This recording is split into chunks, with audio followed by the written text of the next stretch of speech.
Hello, and welcome to another Kids Connect video, where you can learn all about the amazing world around you, with fun and educational facts and worksheets. Today, we're going to learn about ancient Rome. Founded in the 8th century BCE, ancient Rome, or the Roman civilization, was one of the largest in the ancient world. At its height, almost 20% of the world's population lived within the empire. Here's a question to think about while you watch. What garment indicates Roman citizenship? Watch until the end for the answer. Let's start with the geography of ancient Rome. It grew from a little town on the Tiber River, in central Italy, into an empire.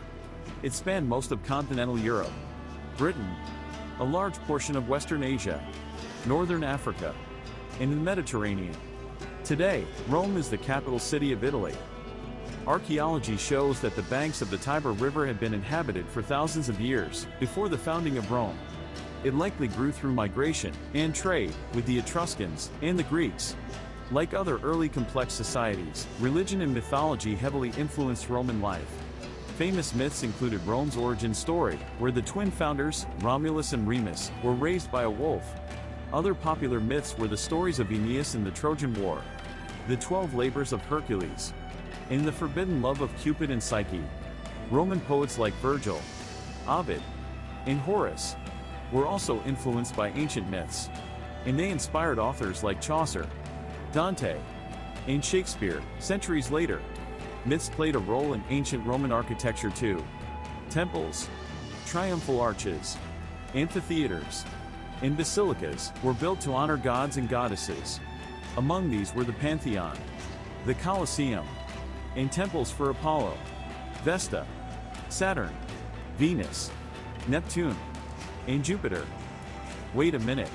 Aren't those planet names? Yes. Roman influence reached space, as most of the planets are named after Roman gods. A shared legacy of ancient Rome and the Greeks was the idea of democracy. From the power of tribal Etruscan kings, ancient Romans knew the risk of having one person in authority. So they developed a republic with tripartite power. It had a senate, an assembly, and 2 consuls. These acted as checks and balances, in the same way as some democracies today have executive, legislative, and judicial branches. The unity was represented by the symbol SPQR, which stands for Senatus Populusque Romanus, or the Senate in the Roman people. As the saying goes, the higher you climb, the harder you fall. Well, economic and social instability at the heart of Rome saw the SPQR split, and the region descended into civil wars. Generals became popular, and had support from disillusioned nobility. Generals like Pompey and Julius Caesar became famous for conquering Judea, Gaul, and Britain.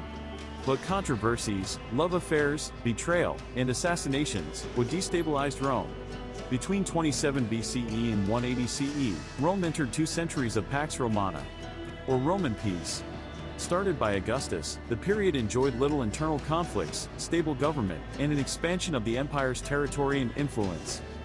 The period also realized many impressive architectural and engineering projects, such as the Colosseum, the Pantheon, Trajan's Market, Hadrian's Wall, major aqueducts, and roads that connected the empire's vast territories. These projects were practical, but also showcased the power and wealth of the Roman Empire. Between 96 CE and 180 CE, the empire experienced the era of the good emperors. Marcus Aurelius was considered the last of the good emperors, since his son, Commodus, ended the Pax Romana with corruption and vices. Along with political changes through the centuries, the beliefs and religion of the Romans also changed. Following polytheism, Christianity emerged and spread during the rule of Emperor Constantine. Theodosius the Great then made Christianity the official religion, which also ended the long persecution of Christians. After his death, Rome was divided into 2, by his sons Honorius and Arcadius. It became Rome in the west, and the Byzantine Empire in the east. In time, the Roman Empire would collapse. Historians attribute this to invaders, internal conflicts, and the spread of Christianity, which weakened and destabilized its traditional society. Nevertheless, ancient Rome has left us with legacies in language, medicine, public health, and even farming. The language of Rome was Latin, which gave rise to French, Italian, Catalan, Romanian, Spanish, and Portuguese. Many Latin words are used in English, and the English alphabet is based on Latin. Ancient Romans expertly adapted Greek medical knowledge. They knew about pain relief and how to sterilize surgical wounds. They also built infrastructure with public health in mind. For example, aqueducts, fountains, sewage systems, and public baths and washrooms, all positively impacted Roman hygiene.